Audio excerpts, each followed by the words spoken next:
శ్రీమాత్రే నమః. మిత్రులందరికీ శుభోదయం. ఈరోజు శ్రీ విశ్వావసునామ సంవత్సర జ్యేష్ఠ శుద్ధ ద్వాదశి శనివారం. ఈరోజు చిత్త నక్షత్రం ఉదయం 17 వరకు ఉంది. తదుపరి స్వాతి. ఈరోజు జూన్ 7, 2025 తేదీ శనివారం. ఈరోజు దుర్ముహూర్తం ఉదయం 5:28 లాగైతూ 7:12 వరకు ఉంది. వజ్రం సాయంత్రం 4:20 లాగైతూ 6:07 వరకు కూడా వజ్రం ఇవ్వడం జరిగింది. ఈరోజు పంచాంగరీత్యా ఈ రకమైనటువంటి ఫలితాలు వచ్చేస్తున్నాయి. అలాగే ఈరోజు నక్షత్రాలు అయినటువంటి చిత్త స్వాతి నక్షత్రాలు ఎవరికి రావాలనుకుంటుందో మనం పరిశీలించినట్లయితే పునర్వసు, విశాఖ, పూర్వభద్ర ఈ నక్షత్రంలో జన్మించినటువంటి మన మిత్రులందరికీ కూడా ఈరోజు నక్షత్రాలు అయినటువంటి చిత్త స్వాతి నక్షత్రాలు అనుకూలంగా ఉంటాయి.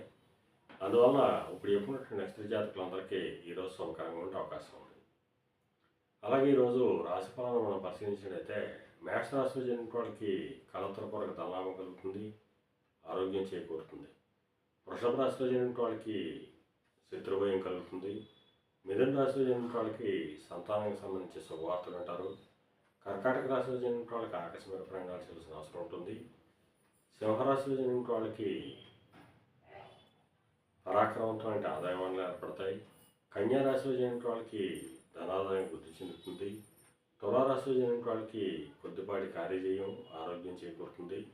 వృశ్చిక రాశిలో జన్మించిన వాళ్ళకి ధనవ్యయం, అనారోగ్య సూచన ఉంది. ధనురాశిలో జన్మించిన వాళ్ళకి చేసేటువంటి వ్యాపారాలు లాభసాటిగా సాగుతాయి.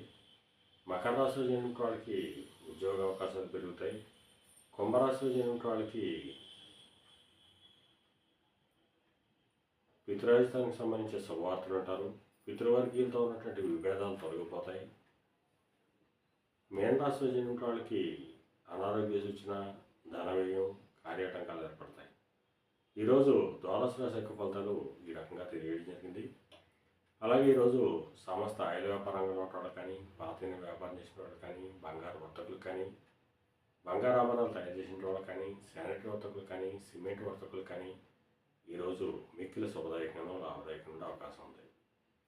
అలాగే జీవ సంబంధ వ్యాపారాలు చేసిన వాళ్ళు కానీ, మత్తు పానాలు క్రయ విక్రయాలు చేసిన వాళ్ళు కానీ ఈరోజు మిక్కిలి శుభదాయకంగా లాభదాయకంగా అవకాశం ఉంది. ఈరోజు పంచాంగరీత్యా ఈ రకమైనటువంటి ఫలితాలు గోచరిస్తున్నాయి. అలాగే ఈరోజు శనివారం, అందువలన ఆ పరమేశ్వరుణ్ణి ఆవు పాలతో అభిషేకించినట్టయితే సర్వశుభాలు కలుగుతాయని చెప్పి శాస్త్రీత్యా తెలియడం జరుగుతుంది.